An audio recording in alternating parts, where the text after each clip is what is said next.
Bismillahirrahmanirrahim. Assalamualaikum warahmatullahi wabarakatuh. Pada video pembelajaran kali ini kita akan membahas tentang bilangan bulat.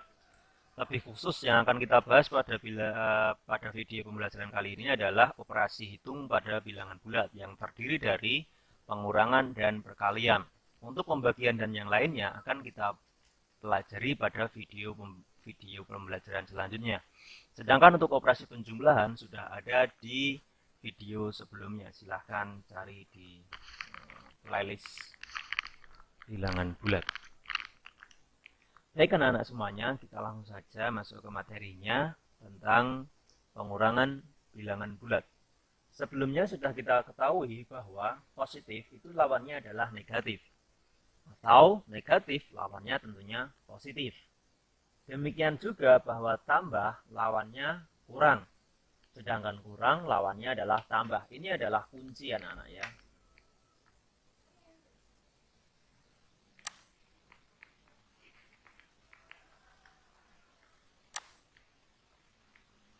Ini semua, ini adalah kunci.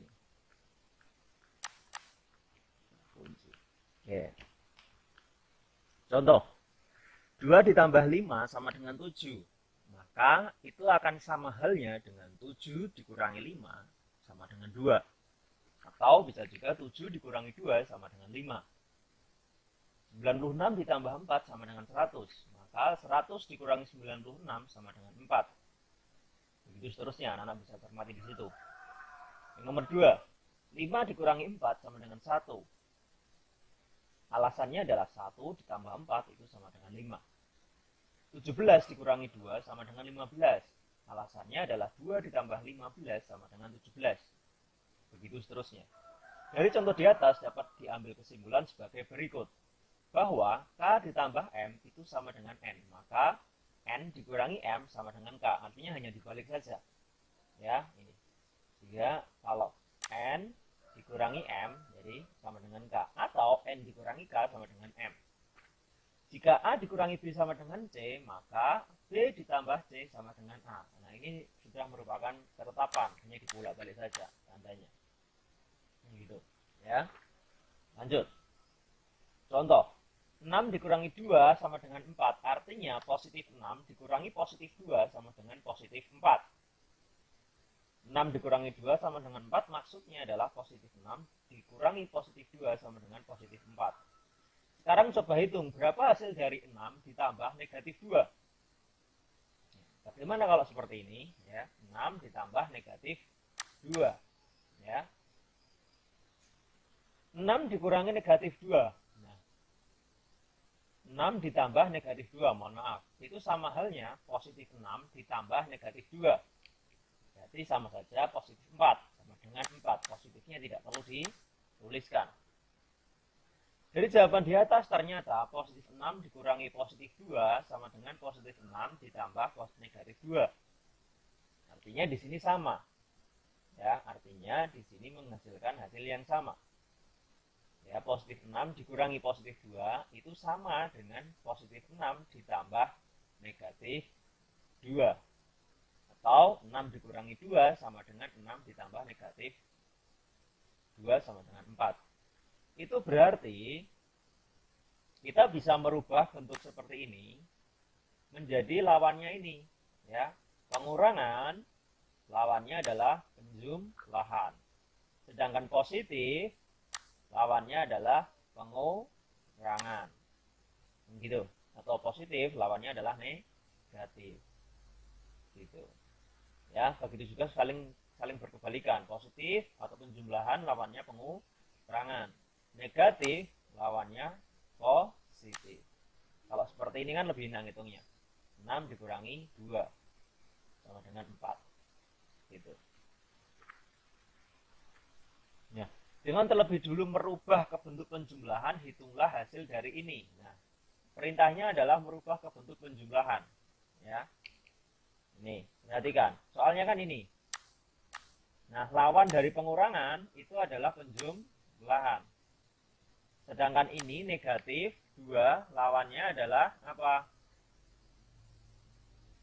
Nih, negatif 2 lawannya adalah positif 2. Sehingga bentuknya menjadi 6 ditambah 2. Tanda-tanda positif di sini tidak perlu dituliskan. Sehingga 6 tambah 2 sama dengan 8.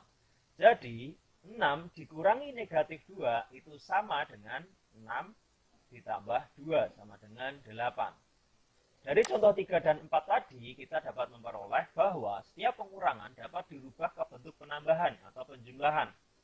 Kemudian pengurangan dengan suatu bilangan sama, artinya dengan menambahkan dengan lawan bilangan itu seperti A dikurangi B sama dengan A ditambah, nah ini, pengurangan, lawannya kan penjumlahan. Kemudian bilangan B ini kan positif, lawannya negatif.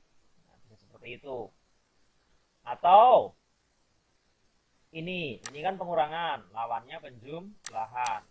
Kemudian bilangan B ini negatif, lawannya positif. Nah, dengan seperti ini kan lebih enak menghitungnya. Ya kan, kalau seperti ini bingung, dirubah ke dalam bentuk lawannya.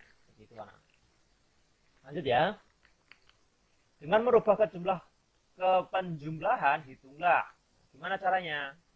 Yang A dulu. Nah, ini. Negatif 6 dikurangi 2. Nah, pengurangan itu kan lawannya penjumlahan. Kemudian 2 di sini kan positif. Lawannya positif, negatif tulis di sini. Sehingga lebih mudah dihitung.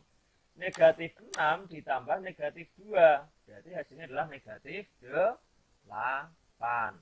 Nah, ini kalau mau pakai garis bilangan. Jadi negatif 6 dia turun 6. Kemudian ditambah negatif 2, turun 2 lagi. Sehingga berhenti di negatif 8. Caranya seperti itu. Yang B juga sama.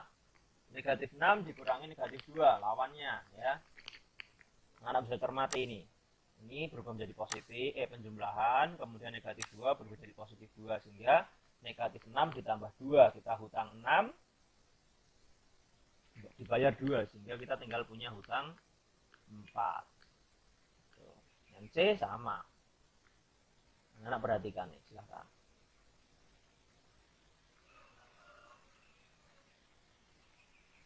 Nah, ini ya, anak perhatikan tanda-tandanya di sini. Pengurangan berubah menjadi penjumlahan, pengurangan berubah menjadi penjumlahan, pengurangan berubah menjadi penjumlahan, pengurangan berubah menjadi penjumlahan. Tujuannya sebenarnya apa sih? Pada intinya tujuannya hanya untuk memudahkan kita dalam menghitung. Itu saja sebenarnya anak fungsinya, nggak ada yang lain. Ya, ini negatif berubah jadi positif, positif jadi negatif, negatif jadi positif, positif jadi negatif, negatif jadi positif. Sebenarnya tujuannya hanya supaya lebih enak dalam menghitung saja. Oke ya, kita lanjutkan. Untuk soal, rubah pengurangan berikut menjadi penjumlahan, lalu tentukan hasilnya. Nah ini, gimana ini? Coba aja. Ini berubah menjadi penjumlahan, kemudian 17 berubah menjadi negatif 17. 12. Kita punya 12 diambil 17, berarti kita kurang 5 kan gitu. Yang ini juga sama. Ini jadi penjumlahan, kemudian 6-nya berubah jadi negatif. Kan gitu, sehingga negatif 24 ditambah negatif 6. Kita hutang sekian, hutang lagi sekian, sehingga totalnya menjadi negatif 30. Begitu seterusnya caranya. Ya.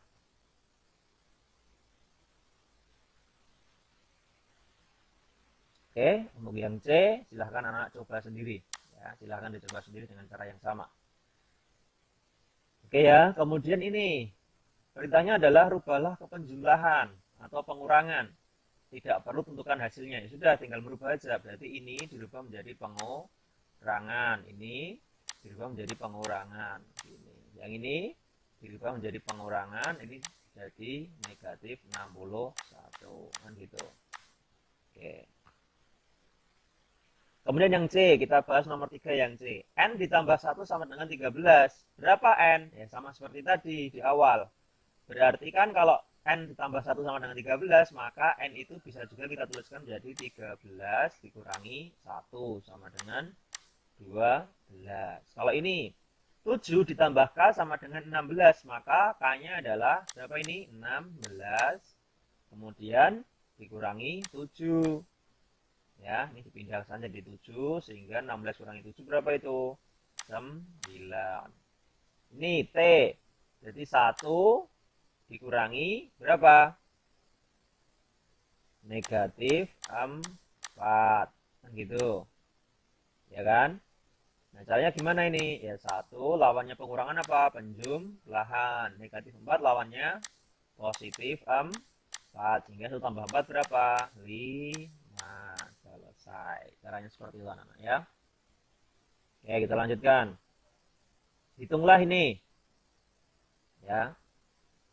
25 dikurangi 5. Langsung saja berapa ini? Ini 20. Ini negatif 20. Ini 50, yang ini negatif 50, yang ini 400, yang ini negatif 400, ya enggak?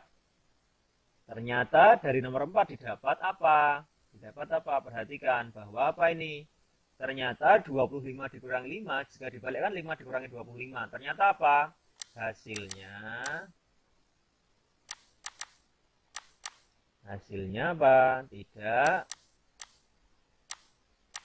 sama, ya enggak? Sehingga kita peroleh rumus bahwa A dikurangi B sama dengan C, itu B kurangi A sama dengan C. Tetapi tidak berlaku A dikurangi B tidak sama dengan B dikurangi A. Itu ya anak-anak ya sifatnya. Oke, untuk ini. Nah, kita coba yang ini dulu. 8 kurangi 3 berapa anak-anak? 5. 5 kurangi 1 berapa? 4. Sekarang yang ini, 3 kurangi 1 berapa? 2. 8 kurangi 2 berapa? 6. Tuh, hasilnya sama enggak ini? Ini dengan ini sama tidak? Tidak sama. Yang B, 12 kurangi 9 berapa? 3 dikurangi 4, negatif 1. Yang ini, 9 kurangi 4, 5. 12 kurangi 5, tuh. Sama enggak ini? Tidak sama. Artinya kita dapatkan sifat lagi. Apa sifatnya? Ya, sifatnya apa ini? Ini jawabannya tadi ya, tidak sama. Tadi sudah saya jawab. Sehingga kesimpulannya apa ini? Tidak berlaku bahwa A dikurangi B dikurangi C itu tidak akan sama dengan A dikurangi B dikurangi C. Kalau di penjumlahan kemarin kan berlaku A ditambah B ditambah C itu akan sama dengan A ditambah B tambah C. Itu berlaku kalau dalam penjumlahan, tetapi dalam pengurangan ini tidak berlaku. Kalian harus tahu ya. Oke, lanjut. Kita masuk di operasi perkalian bilangan bulat. Pengertian dari perkalian. Perkalian adalah penjumlahan yang berulang. Contohnya, kita punya 2 ditambah 2 ditambah 2. Artinya ada berapa kali 2? Ada 3 kali 2. Artinya itu. Ya. 3 suku ada perkalian 2. Ya, lanjut. Negatif 2 tambah negatif 2 tambah negatif 2. Artinya apa? Negatif 2-nya ada berapa kali? 3 kali. Artinya 3 kali negatif 2. Seperti itu. Lanjut saja. Tuliskan dalam bentuk perkalian.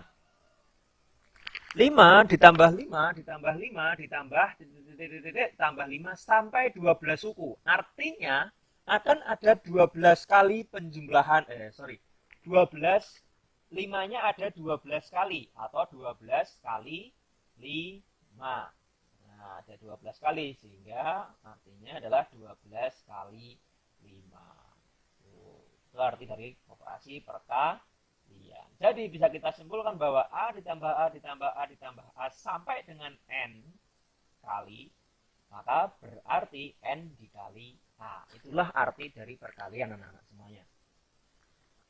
Oke, kita lanjutkan. Si Ali tinggal di kota A. Jarak kota A ke kota B adalah 12 km. Pada suatu hari, si Ali 2 kali dari kota B. Tentukanlah jarak yang ditempuh si Ali. Ya. Jarak yang ditempuh Ali itu kan 2 kali 12. Kenapa? Di sini di soal dikasih keterangan bahwa si Ali itu 2 kali dari kota B. Artinya dia berangkat kan 2 kali 12. Nah, kenapa dikalikan 2? Ya karena pulang balik. Kan gitu. Dari A ke kota B kan pulang balik. Terus pulang B ke A. Nanti A ke B lagi, B ke A lagi. Artinya dikalikan 2. Sehingga jarak tempuhnya 48. Di tepi jalan terdapat berjarak tiang listrik. Jarak satu tiang dengan tiang lain adalah 5197 cm. Si P naik sepeda motor tepat dari tiang pertama sampai tiang terakhir. jika si P melalui tiang listrik 128 buah, berapa jarak yang ditempuh si P? Ya mudah saja. Di sini kan jarak antara satu tiang listrik dengan tiang listrik yang lain kan 5197. Totalnya ada 128 buah. Tinggal apa? Bentar.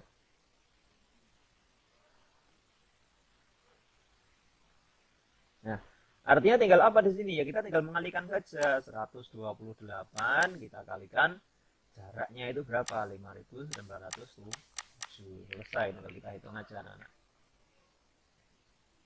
Oke. Ya, ini anak-anak bisa belajar sendiri ya. Ini di contoh soal ini kita hanya diminta untuk merubah penjumlahan perkalian tersebut menjadi penjumlahan. Ya, silakan cermati sendiri anak-anak. Oke, mudah ya. Lanjut. Sifat komutatif atau pertukaran tempat pada perkalian sudah didapat bahwa 2 dikali 4 itu akan sama dengan 4 kali 2. 6 kali 3 akan sama dengan 3 kali 6. Gitu seterusnya.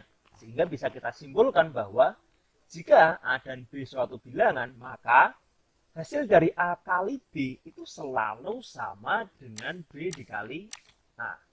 Nah, itulah yang kita sebut sebagai sifat komutatif perkalian. Ini bentuk sifatnya. Oke, paham ya anak-anak ya? Ingat, tadi komutatif tidak hanya berlaku di penjumlahan, ternyata juga berlaku di perkalian. Sekali lagi, ternyata komutatif juga berlaku di perkalian, tidak hanya berlaku di penjumlahan saja. Tetapi komutatif tidak berlaku untuk operasi pengurangan. Oke, beberapa hal yang harus anak-anak pahami bahwa bilangan positif dikali bilangan positif itu menghasilkan bilangan positif. Kemudian bilangan positif dikali bilangan negatif itu sama dengan bilangan negatif. Kemudian bilangan negatif dikalikan positif itu artinya bilangan negatif. Kemudian bilangan negatif dikali bilangan negatif sama dengan bilangan positif. Ya. Atau lebih mudah, dua bilangan bertanda sama jika dikalikan hasilnya selalu positif. Ya. Atau dua bilangan bertanda berbeda jika dikalikan hasilnya selalu negatif. Nah ini, ya, secara mudah bisa dipahami seperti ini. Kalau tandanya sama jika dikalikan berarti pasti positif. Sedangkan kalau tanda bilangannya berbeda, kalau dikalikan pasti hasilnya negatif. Seperti itu. Sifat asosiatif perkalian. Nah, kalau pada penjumlahan kan berlaku sifat asosiatif seperti ini, ya kan? Ternyata di perkalian pun juga berlaku sifat asosiatif. Ya, mau dikerjakan depan dulu boleh, belakang dulu juga boleh. Contohnya seperti ini, 2 dikali 3 berapa? Ini 6 dikali 7, 42. Kalau ini 21 kali 2 juga 42, artinya sama. Ya, sama. Mau dikerjakan depan dulu, belakang dulu sama saja. Nah, inilah sifat asosiatif perkalian.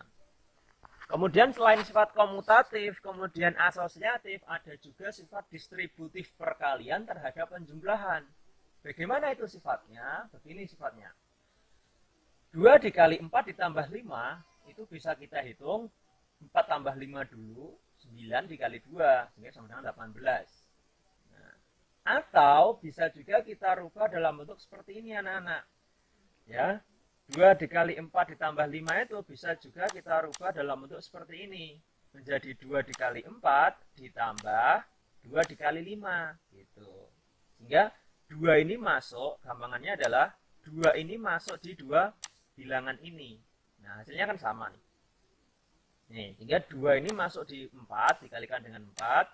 Kemudian ditambah 2 dikalikan 5. Nah, ini sifat asosiatif perkalian terhadap penjumlahan.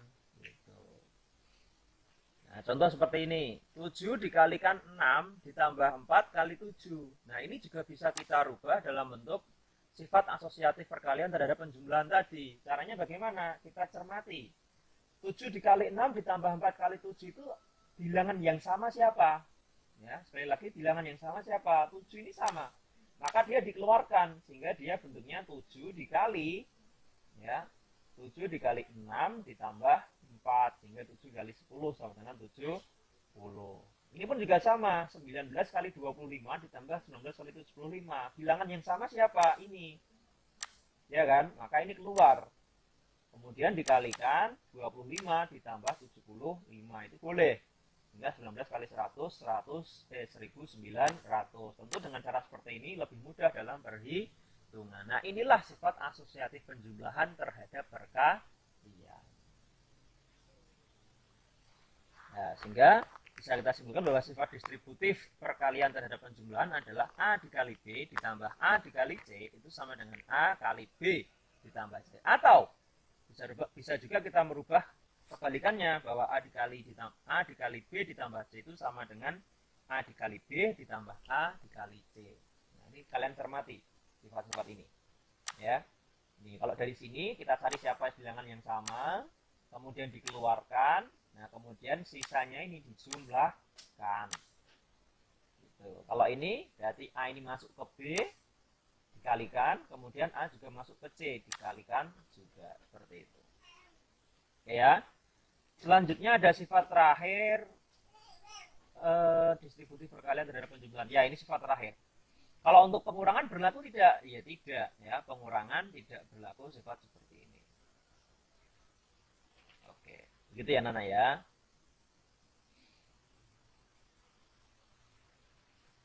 Bentar.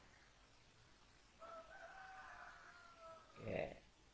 Nah, untuk contoh soal ini anak mungkin saya kasih 1 atau 2 soal aja ya. 1 misalnya 2 dikali 11 ditambah 2 dikali 9. Yang sama siapa? 2, maka 2 keluar. Nah, kemudian sisanya ditambahkan. Nah, seperti itu. Mudah kan? Lanjut nomor 2.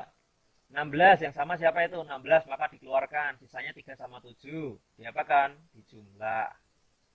Ya, betul, mudah. Mudah. Oke, contoh 3. Yang sama siapa? 6, maka 6 dikeluarkan, sisanya 25 dengan 75, maka 25 dengan 75 dijumlahkan sehingga hasilnya adalah 100. 4. Silahkan dicermati.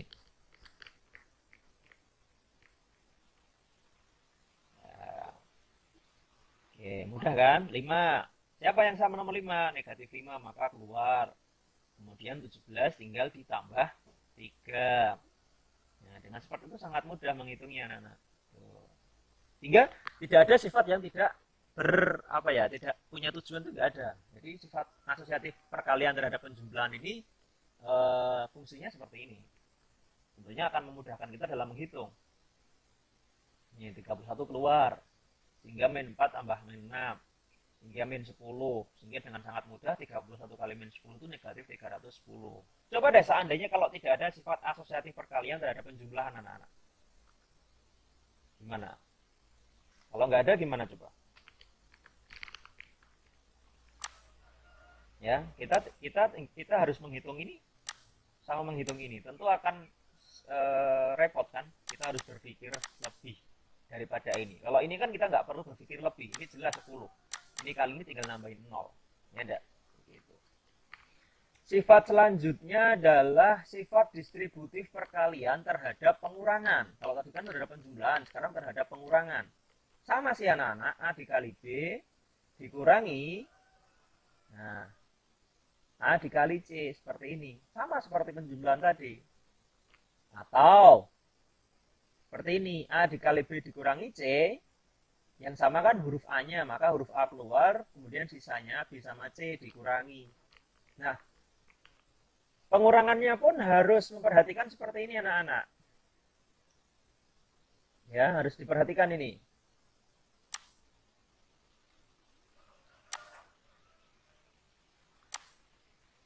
Ini. Tidak boleh C kurangi B, sehingga harus B kurangi C. Kenapa? Karena di depan B dulu. Ya, di depan B dulu. Belakang baru C. Ini penting, tidak boleh dibolak-balik. Berbeda dengan yang penjumlahan tadi. Kalau yang penjumlahan tadi, misalnya A dikali B ditambah A dikali C, ini bisa saja menjadi A dikali C tambah B. Ini sama saja. Kenapa? Karena dalam penjumlahan itu kan berlaku sifat komutatif yang saya sebutkan tadi, bahwa pengurangan tidak berlaku bebas seperti ini, harus depan kurangi belakang, nggak boleh dibalik menjadi C dikurangi B, ini tidak boleh. Kenapa? Karena dalam pengurangan tidak berlaku sifat komutatif pengurangan. Itu anak-anak ya, harus dicermati. Oke. Nah, seperti itu. Contohnya seperti ini. Ya, 4 kali dikali 25 dikurangi 8 sama aja menjadi 4 kali 25 dikurangi 4 kali 8 sama. Tuh, 11 kali 8 dikurangi 11 kali negatif 2. Ini kan mudah ya anak-anak ya. Oke, contoh 2. Yang A, yang sama siapa? 13 kan, maka 13 keluar. Kemudian sisanya 12 dikurangi 11, sehingga tinggal 13 kali 1. Jawabannya adalah 13. Misal saya kasih contoh selanjutnya, yang D saja. Yang D. Nah, yang sama siapa? Yang sama adalah 19, maka 19 keluar. Sisanya 345 dikurangi 347. Kan negatif 2, berarti tinggal 19 dikali negatif 2. Tinggal hasilnya ada negatif 38. Oke. Nah, itu tadi anak-anak beberapa sifat untuk perkalian. Ternyata ada sifat komutatif, asosiatif, distributif perkalian terhadap penjumlahan, dan distributif perkalian terhadap pengurangan. Anak-anak harus paham keempat sifat itu tadi. Kenapa? Ya karena setiap sifat memiliki fungsi tersendiri-sendiri. Tetapi pada intinya tujuannya adalah memudahkan kita untuk menghitung. Itu ya anak-anak ya. Oke. Teka-teki mungkin ini terakhir ya. Seorang bapak tidak tahu berhitung, ya dia kondisinya tidak tahu berhitung, yang telah tua, memberi wasiat kepada 3 orang anaknya tentang pembagian 7 ekor kambing milik mereka. Anak pertama katanya mendapatkan bagian setengah dari seluruh kambing yang mereka miliki. 7 kan? Nah, dia tuh punya 7. Dia punya 7. Ya, anak pertama mengambil setengahnya. Kemudian anak kedua mendapatkan setengah dari jumlah yang didapat anak ke-1. Jadi kalau misalnya anak ke-1 dapat 10, maka anak kedua ini dapat 5. Contohnya seperti ini. Ya, misalnya. Kemudian anak ketiga mendapat setengah dari jumlah yang didapat anak kedua. Jadi kalau misalnya anak kedua dapat 5, maka anak ketiga dapat 2,5. Padahal tidak mungkin. Kenapa tidak mungkin? Karena kita berbicara seekor kambing. Kan nggak mungkin kalau kambing itu setengah, ya nggak? Terus bagaimana?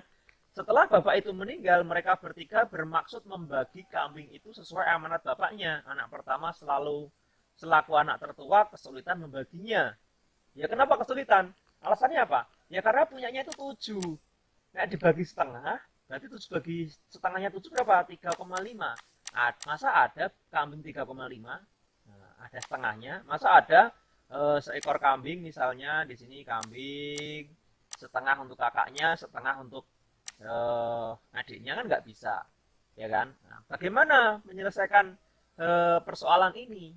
Ada ide nggak teman-teman semuanya? Nah, ternyata ada sebuah cara dalam menyelesaikan permasalahan ini. Bagaimana caranya? Ya mudah sebenarnya. Nah, anak pertama itu pinjam 1 ekor kambing untuk ditambahkan ke kambing mereka, sehingga hasilnya akan bulat. 7 tambah 1 kan 8, sehingga anak pertama mendapat setengah dari 8 itu berapa? 4. Sehingga anak pertama mendapat 4 ekor. Anak kedua mendapat setengah dari 4 itu berapa? Ya, setengah dari 4 berapa? Setengah dari 4, 2. Ya, setengah dari 4 ketemu 2. Kemudian anak 3 mendapat setengah dari 2 berapa? 1. Sehingga total yang dibagikan ke mereka berapa? 4 tambah 2 tambah 1, 7. Sesuai dengan persediaan tinggalan dari bapaknya tadi, cuma 7 ekor. Nah, yang satu gimana? Ya satu dikembalikan lagi ke yang pinjem gitu. Karena satu tadi hanya untuk istilahnya memanipulasi perhitungan supaya tidak ada setengah-setengah tadi. Itu cara menjawab permasalahan ini. Nah, ini sebenarnya hanya permainan saja, anak-anak. Itu ya. Oke. Mungkin untuk materi perkalian dan pengurangan ini saja yang bisa kami sampaikan. Untuk video pembelajaran selanjutnya kita akan belajar operasi pembagian dan perpangkatan insya Allah nanti. Gitu ya. Terima kasih anak-anak semuanya yang sudah menonton video kali ini. Semoga video kali ini bisa menambah wawasan untuk anak-anak. Mohon maaf jika ada kurangnya. Kami akhiri. Wassalamualaikum warahmatullahi wabarakatuh.